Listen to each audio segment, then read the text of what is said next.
Now his parents went to Jerusalem every year at the feast of the Passover.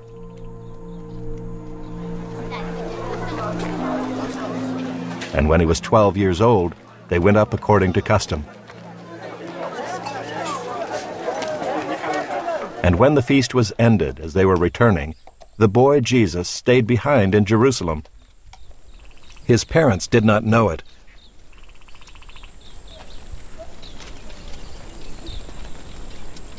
But supposing him to be in the group, they went a day's journey. But then they began to search for him among their relatives and acquaintances.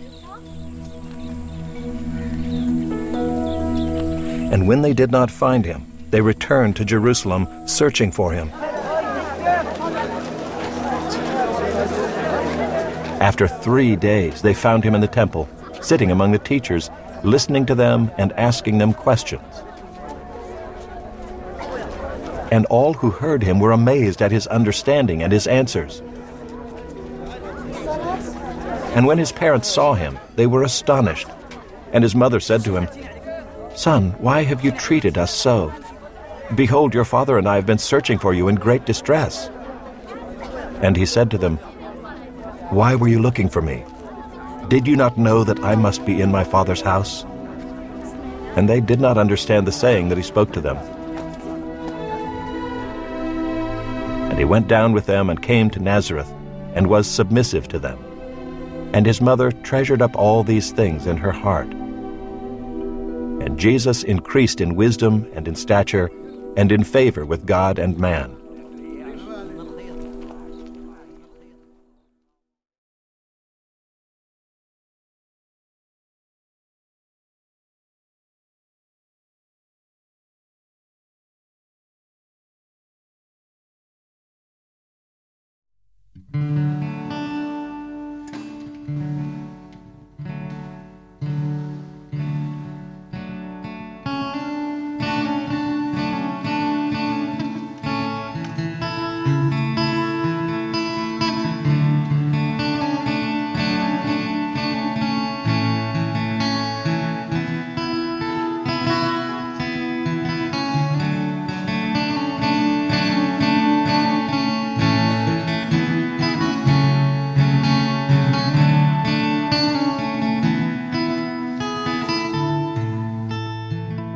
I love you, Lord.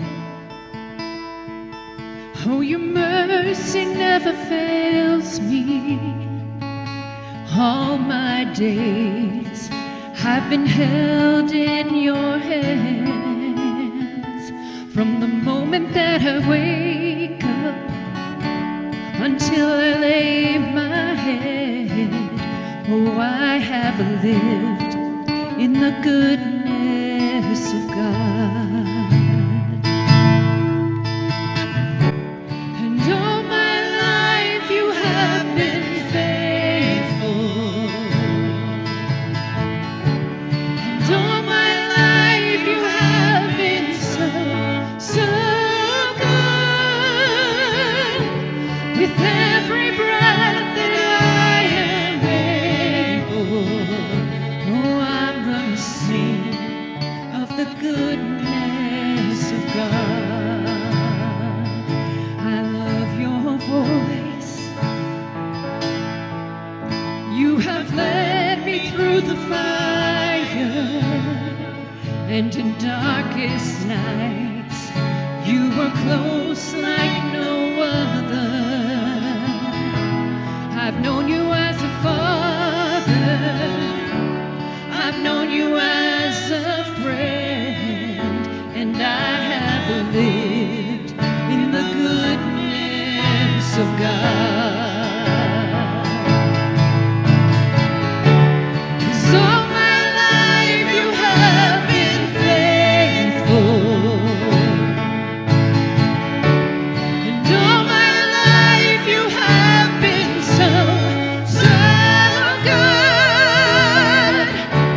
With every breath that I am able,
'cause all my life you have been faithful.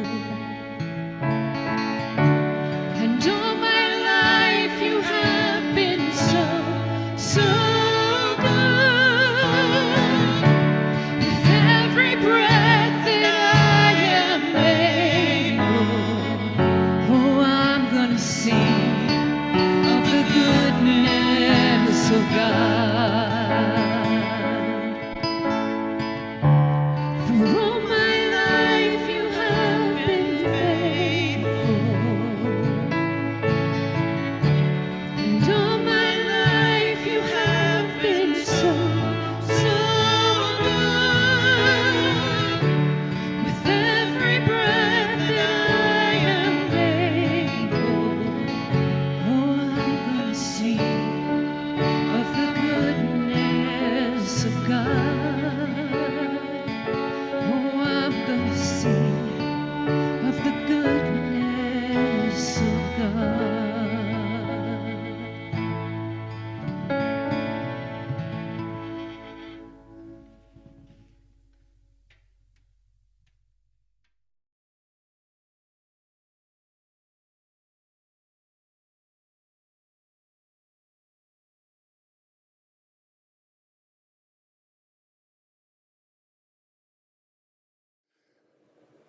Good morning and welcome to worship this morning at Beulah Mennonite Church. Well, not at Beulah Mennonite Church, but worship of the Beulah Mennonite Church family gathered wherever we're gathered in groups of 1, 2, or 3, and maybe more in our basements, in our living rooms, wherever you're watching this, on your phones, your computers, your TVs. You are welcome. It is a cold one out there. It is also very icy. And that makes me think that I think it's been exactly 20 years ago, 2005, Elias was a little kid and we had a doozy of a ice storm. My first one I really experienced in Kansas.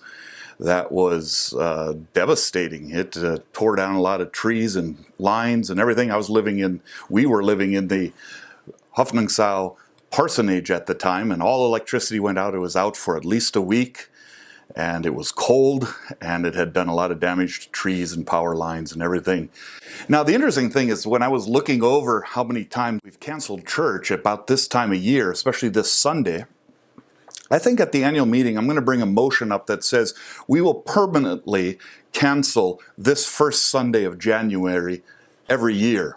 Why? Well, because it's pretty high chance that it's going to be called off due to ice storm. So why not just have a break then? So, actually, if someone else wants to take up that motion, I'll second it. How about that? There aren't a lot of announcements. You all received the bulletins via email.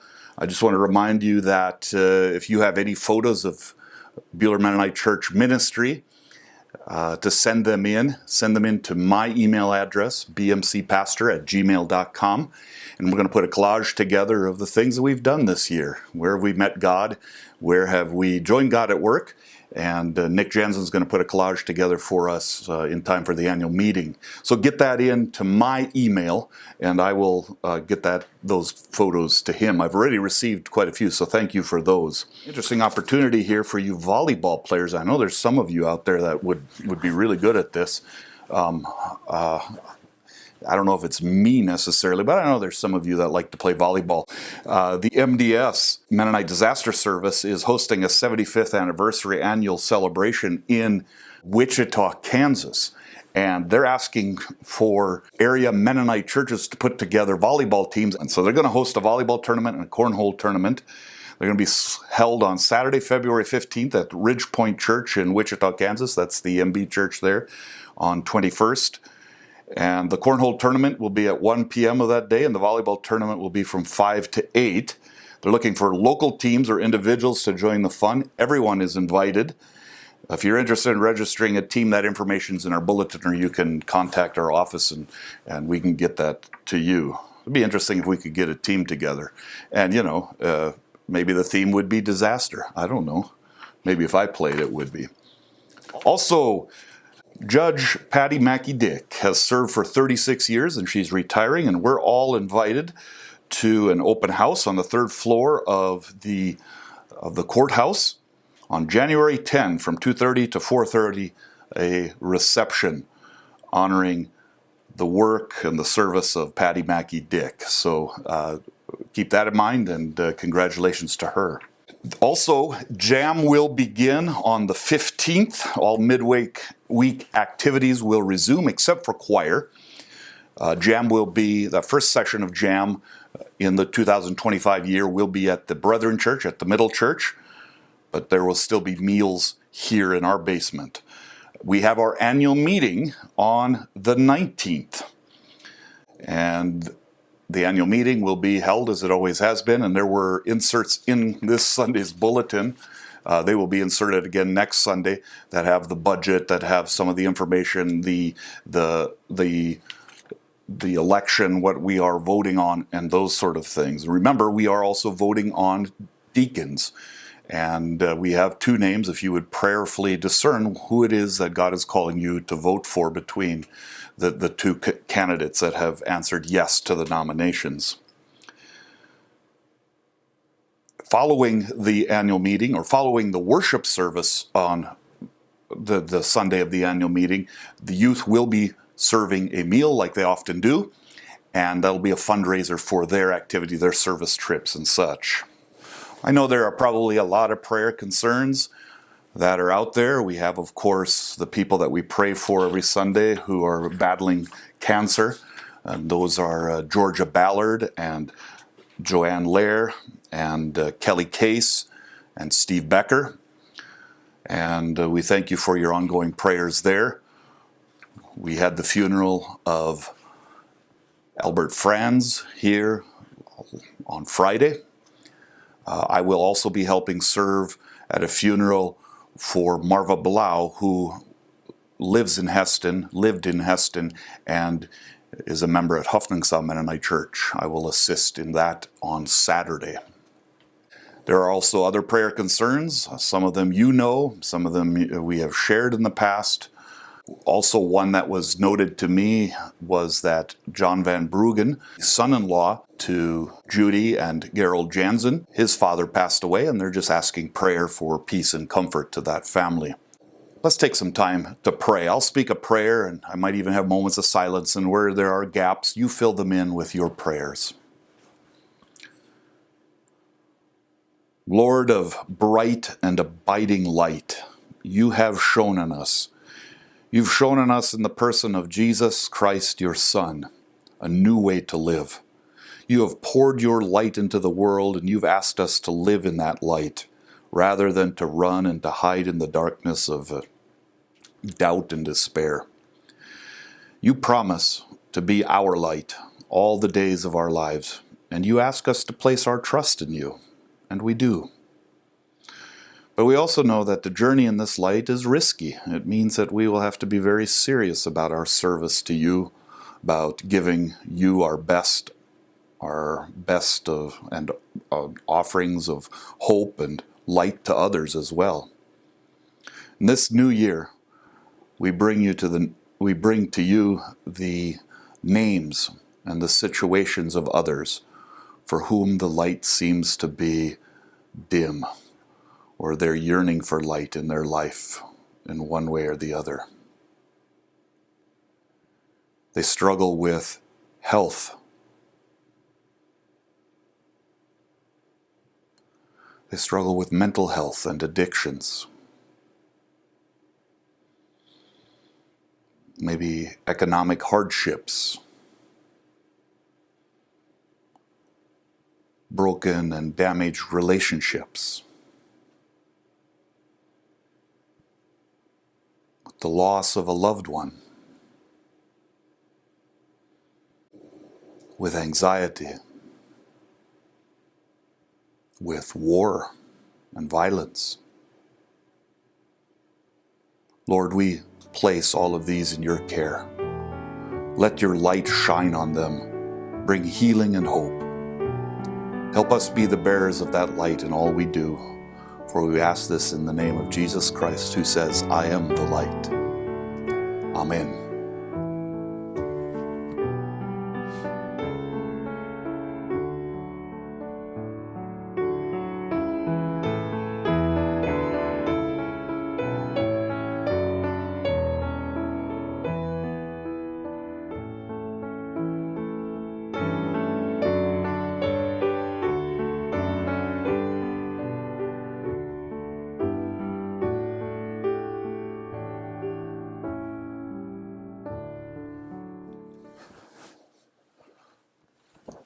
One of my favorite movies is the movie based on a novel by Stephen King entitled Shawshank Redemption. If you haven't seen Shawshank Redemption, that might be on the bucket list for this afternoon. You can't go outside anyways.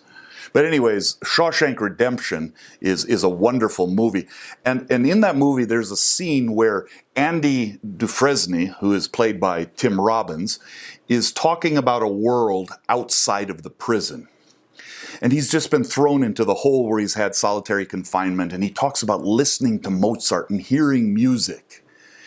And all the people are like, what? How did you get along in the hole? And where did you get a radio to listen to music? And he says, no, music is all up here and in here. And then he goes on to talk about why that needs to be. But he's talking about a world outside of prison, something that the guards can't take away from them, no matter how hard they try, no matter how long they're in solitary confinement or whatever. And he calls this hope. Hey, look who's here. Maestro. Hey. And you couldn't play something good, huh? I have Mr. Mozart to keep me company. So they let you tote that record player down there, huh? It's in here. In here. That's the beauty of music. They can't get that from you. Haven't you ever felt that way about music? Well, I played a mean harmonica as a younger man. Lost interest in it, though. Didn't make much sense in here. Here's where it makes the most sense. You need it so you don't forget. Forget. Yeah, forget that there are places in the world that aren't made out of stone, that there's something inside that they can't get to, that they can't touch. It's yours. What are you talking about? Hope. Hope. Let me tell you something, my friend. Hope is a dangerous thing. Hope can drive a man insane. It's got no use on the inside. You better get used to that idea. Did you see how Morgan Freeman responded? Let me tell you something, my friend. Hope is a dangerous thing. I wish I had his voice. Hope can drive a man insane. Oh, that's interesting. Here you have hope as a good thing and hope as a bad thing. Now, hope can be a noun. It can be literally a feeling or an expectation or a desire for something to happen. And it is also a verb. We're going to do a little grammar test here. I'll let you figure out if it's a verb or a noun in the sentences I use. So we say stuff like, well, I hope I got an A. I hope I get the job. I hope he calls me. I hope she didn't get hurt. I hope so. Don't lose hope. Interesting. Interesting. So, is hope having doubt? Is hope setting ourselves up to be disappointed? Or is hope a way to keep us vibrant, to keep us focused on something, to keep us believing in something that makes it worth living, if you will? Now, some people, they believe hope is everything. The next person thinks hope isn't good at all. Here you have Friedrich Nietzsche. If you ever read him, he's a nihilist. He just thinks everything is worthless. It's all going to be destroyed, or it should be destroyed. Listen to what he says about hope. Friedrich Nietzsche said, quote, "In reality, hope is the worst of all evils because it prolongs the torments of men." Wow. What a negative view of life, I think. Now, personally, I tend to think hope is mostly a good thing. But I was reading through some reflections, especially in New Year, at the end of the New Year here, where people are reflecting on hope. Because it is in the New Year that for some reason, when the calendar turns over, like it did from 2024 to 2025, when it turns from December to January into a new year, it just feels like a fresh start. We all make new promises. We all start new exercise routines. We start eating healthy for at least till the middle of February, they say. So, there's something about that gives us hope. And there's something about this time of year that we are reflecting on hope, because the new year brings that in. And that's why you have New Year always portrayed as a little baby, and then by the end it's an old man. I've been reading some articles. Some of it was triggered by an article in the Hutch News here recently in the Faith page. And it talked about what is the role of hope, and is there a bad side to hope? I'd never thought about that. To me, hope is generally a positive term. It's good. But is hope good? Well, obviously, Friedrich Nietzsche doesn't believe so if he says in reality hope is the worst of evils because it prolongs the torments of man. One writer I read this week, he said, quote, "Hope is bad when there's too much of it." This can be applied to almost all things. When there's too much of something, it can turn the odds against you. That's interesting. I remember growing up and my parents saying, I said, well, if a little bit of medicine is good for you, then a whole bunch of medicine must be good for you. And they said, no, everything has to be done with moderation, because you can take too much medicine and it makes you sick. Yeah, well, that's kind of maybe what they're saying about hope here. I came across this quote by Martin Luther King Jr., who said this in 1962. I'm not going to quote it. I'm just going to give an overview of it. He had a speech at Cornell College, and he argued that extreme pessimists and extreme optimists agree on one point: that the best thing to do when faced with challenges is to sit down and do nothing.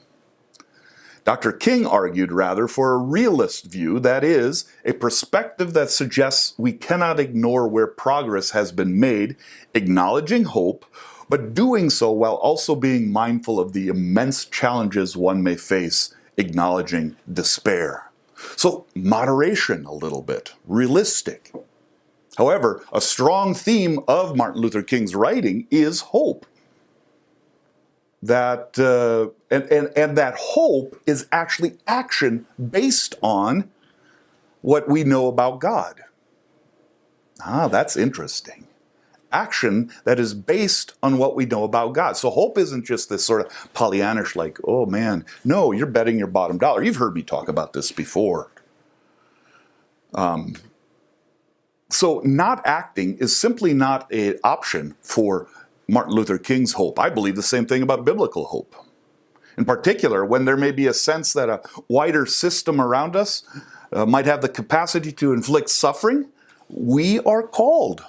The Bible calls us to match that by our capacity to endure and to create a better world, knowing that in the end, God will do it in full. So Martin Luther King, I think, had that very interesting, that pessimists and extreme optimists agree on one point. The best thing to do when faced with challenges is to sit down and do nothing. That was interesting. I never thought about it that way. We also use hope as a sort of motivation, for sure, in order to help us expect the best out of every situation, limiting our capacity for anything negative to happen, meaning that we focus so much on the good that we can't always be flexible, is what one person said. However, this is when hope can backfire. The more you hope, the more you are doubting the presence of any obstacle. Unexpected change or any outcome other than what you are hoping for can certainly set you up for disappointment. So one of the questions we have to ask about our hope is, can hope be an excuse for me or for you for not putting in the work and taking action in life? I think that's a good question to ask, especially at the beginning of a year. I think there has to be action. One of the things I challenge you on, too, is in your own personal life or in the life where God is calling you to minister, I challenge you this year to go beyond just mere wishful thinking and take inspiration from the biblical figure of Nehemiah. Nehemiah in the Old Testament. The first thing is define the problem. Before building anything new, you have to acknowledge the cracks in the foundation. Is it your marriage that needs some TLC? Are your finances constantly causing stress? Maybe it's an addiction that's holding you back, or a past wound that's hindering you, or some sort of anger or resentment. Whatever the issue is, face it head on. Give it a name, write it down. Refuse to pretend that it doesn't exist. Remember, you cannot defeat what you can't define.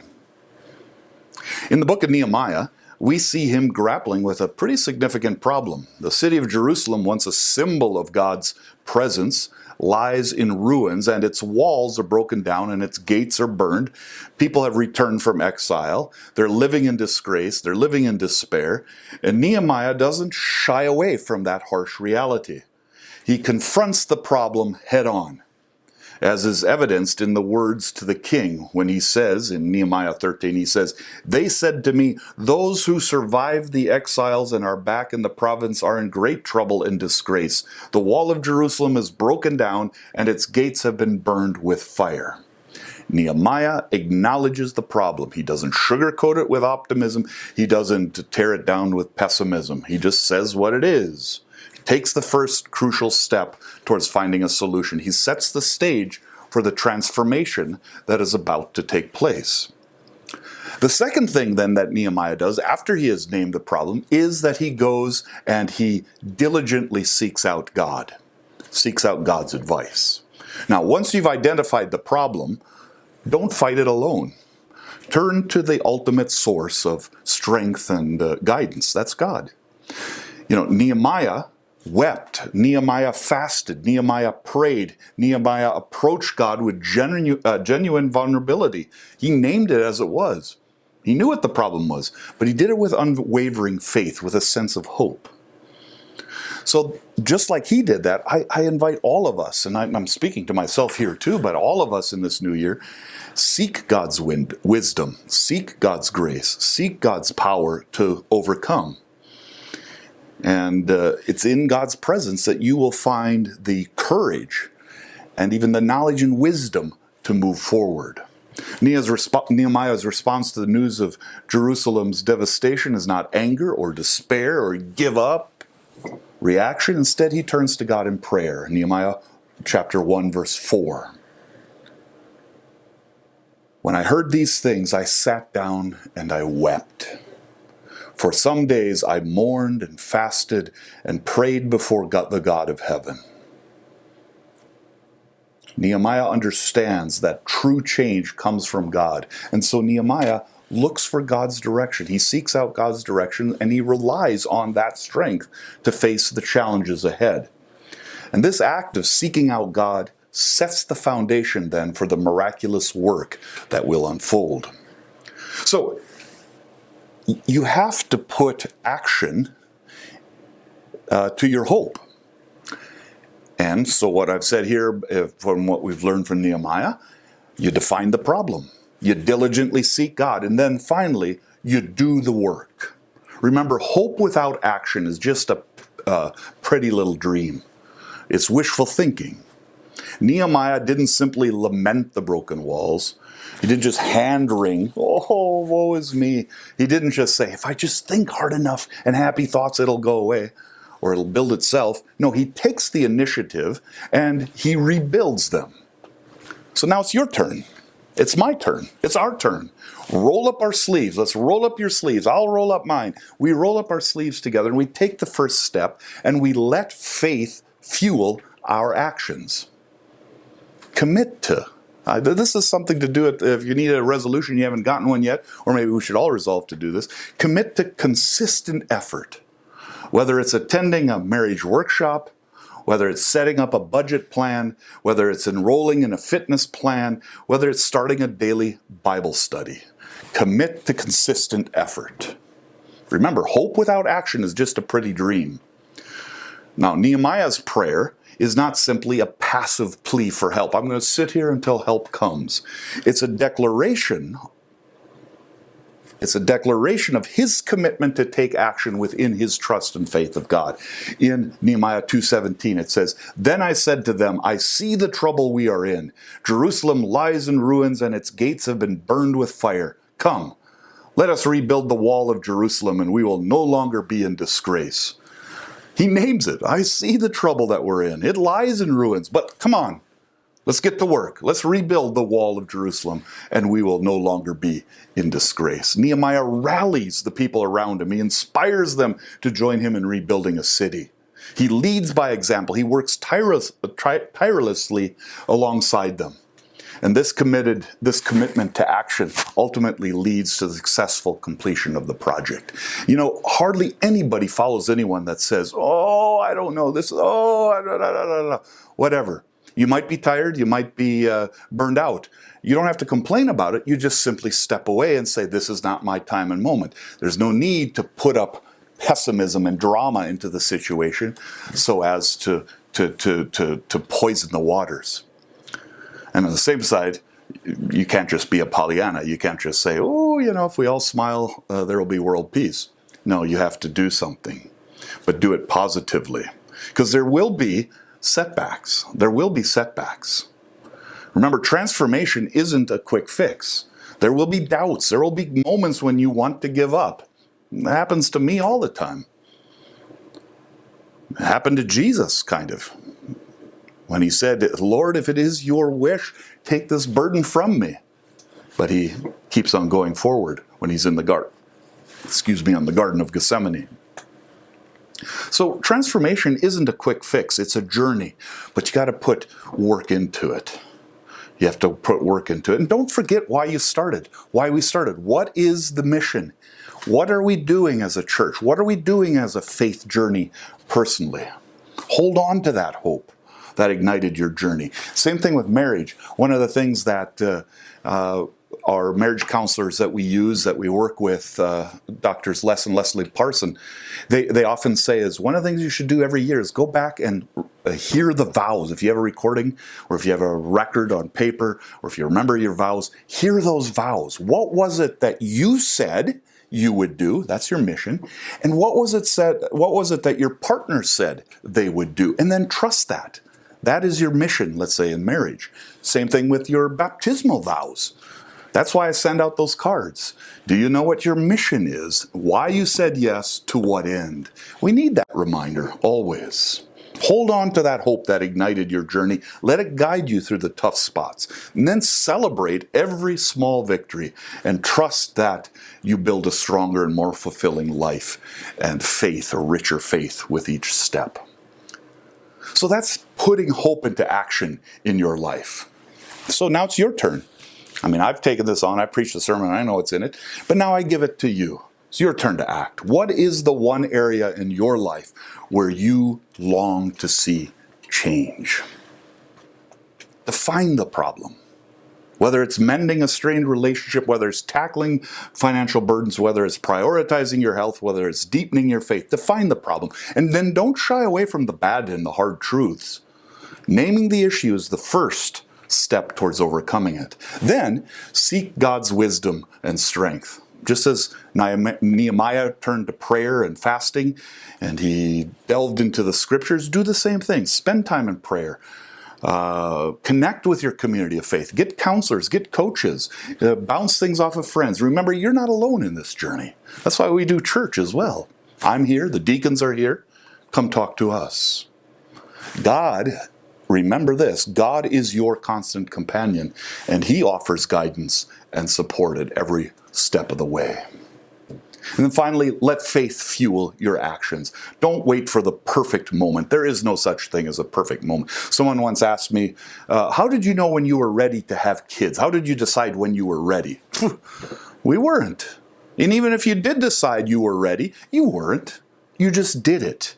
And then you walked together and you flexibly worked within it to become the parents you did. And you failed, or at least I have failed. And I've succeeded. You just do it. You go into it. If I just said, well, oh man, I don't think I'm ready. No, there would never been a time to be ready. Don't wait for the perfect moment. Begin with small intentional steps. Enroll in a communications course, for an example, to strengthen your relationships. Go on a retreat. Create a realistic budget. Start saving. Join a fitness class. Explore healthier habits. Commit to a daily devotional time. No matter how small, each consistent action paves the way for lasting change. So this year, turn your hopes into tangible realities. Let's be like Nehemiah, confronting our difficulties, seeking God's guidance there, and then taking decisive action. The same author that gave me that point of never deprive someone of hope, it might be all they have, he said this. He saw an acronym, and I'll quote this directly from a blog that I read. He said, an acronym I saw when I was going through my divorce that I thought displayed a healthy balance of not having hope and having too much went like this. H stood for hold. O stood for on. P stood for pain. E stood for ends. So hold on, pain ends. Hope stands for hold on, pain ends. And then he goes on to say, that is what I suppose hope means to me. You don't know the outcome. And most things in life you don't, but we know the grand outcome of God. But I think he's got a point here. You don't know the outcome, but you keep moving forward. You are flexible and prepared that things might not go as you want them to or had hoped they would, but life keeps moving forward and you get to choose how you respond to the outcome. At the end of Shawshank Redemption, Andy, the character who had talked about hope, sends Red a letter. And Red gets that letter when he is released from prison. Here it is.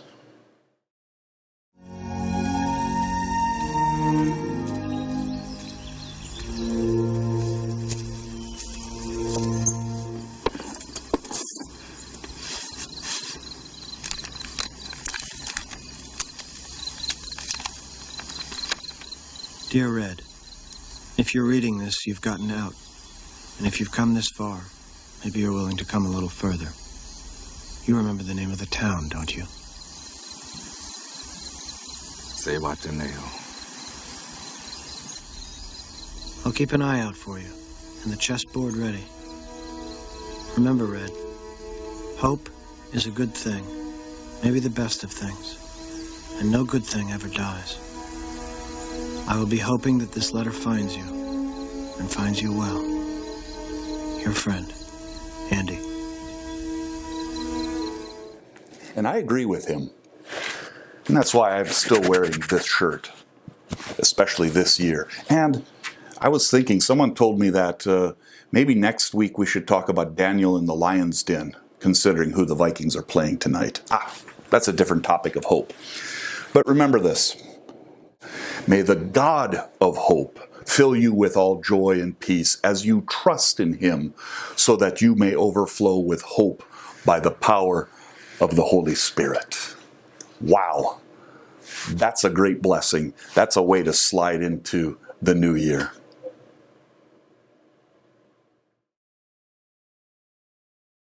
There is a candle in every soul, some brightly burning, some dark and cold. There is a spirit who brings a fire, ignites a candle, and makes his home.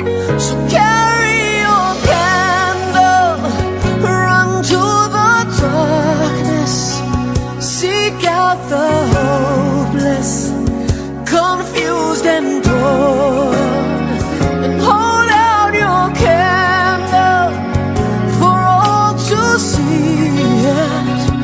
Take your candle and go light your world. Take your candle and go light your world.